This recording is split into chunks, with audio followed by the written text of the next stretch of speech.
Parasite. Kwak Shin-hye and Bong Joon-ho producers.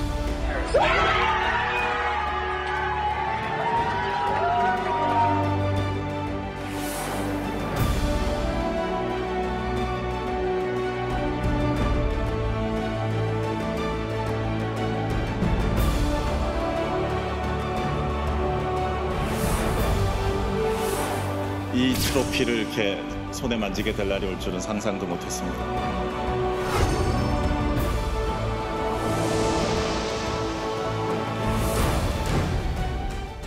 이 모든 일들은 그냥 덤으로 벌어지는 즐거운 소동이다. 네, 보신 것처럼 봉준호 감독은 기생충이 쓰고 있는 놀라운 일들을 즐거운 소동이라고 했습니다. 사실 아카데미상 6개 부문의 최종 후보로 오를 줄도 몰랐습니다. 특히 작품상, 미술상, 편집상 후보는 좀 특별합니다. 기생충은 이 중에 몇 개의 트로피를 쏟아줄까요? 먼저 강나현 기자입니다. 너는 계획이 다 있구나. 영화 기생충은 모두의 예상을 뛰어넘었습니다. 국제 장편영화상 외에 감독상과 각본상 정도는 최종 후보에 오를 것이라 봤는데 작품상 부문에서도 경쟁할 줄은 몰랐습니다. 총 9편의 작품상 후보 가운데 미국 영화가 아닌 유일한 작품입니다. 표현 방식이 되게 새롭기 때문에 스토리 전개를 되게 예측하기 어려웠다. 그 부분이 아마 관객들을 제일 또 즐겁게 한 것이 아닌가. 기생충은 일단 국제영화상에 가장 가까이 다가서 있다는 평가를 받습니다.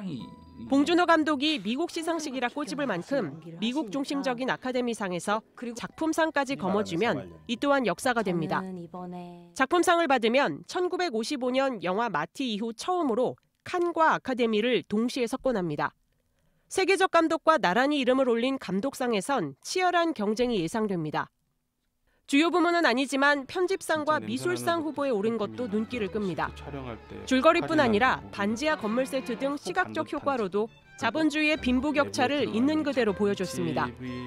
가스레인지 주변에 어떤 기름때를 실제 만들고 어떤 벽지에 묵은 냄새를 만들고 리얼 그 자체였다라고 생각하시면 될 것 같아요.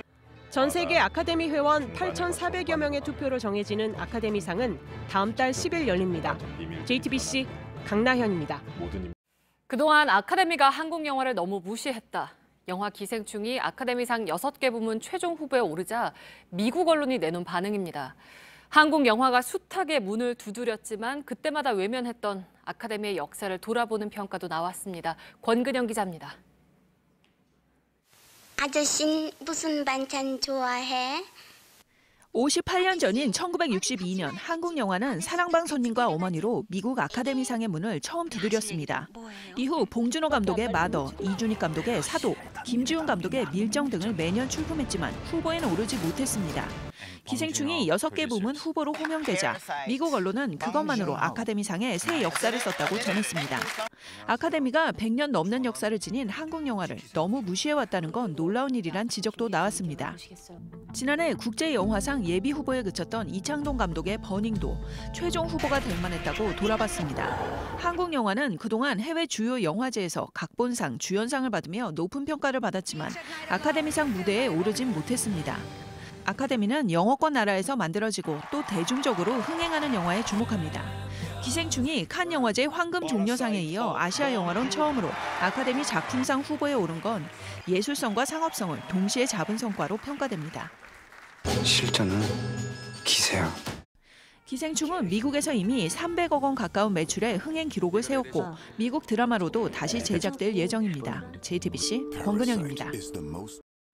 영화 기생충만 아카데미 역사를 바꾼 건 아닙니다. 세월호 참사의 기록을 되짚은 영화 한 편도 아카데미상의 초대를 받았습니다. 감독은 마냥 좋아해야 할지 모르겠다며 담담했습니다. 김나한 기자입니다.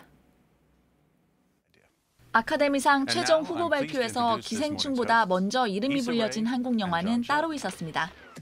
And here are the nominees for Best Documentary Short Subject, In the Absence. 영화 부재의 기억은 단편 다큐멘터리 5개 후보 중 유일하게 미국 영화가 아닙니다. 29분짜리 짧은 영화엔 세월호 사고 그날의 아픈 기록이 담겼습니다. 사고 현장의 수많은 장면을 담담하게 또 최대한 절제한 채 보여줍니다.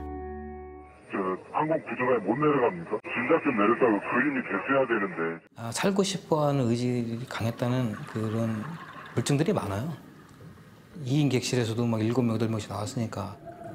영화는 이 사고가 난 그날 국가는 어디에 있었는지 묻습니다. 부재의 기억은 해외에서 먼저 주목받았습니다. 2018년 뉴욕 다큐멘터리 영화제 단편 부문 대상을 탔고 이번엔 아카데미상 최종 후보까지 올랐습니다. 다큐멘터리 영화로서 찬사가 뒤따르고 있지만 영화를 만든 감독은 마냥 기뻐할 순 없다고 말했습니다. 세월호로 영화를 만들어서 상을 받았다 아니면 노미네이션 됐다. 이게 마냥 되게 즐겁고 기쁜 일 그런 건 아니잖아요. JTBC 김나은입니다.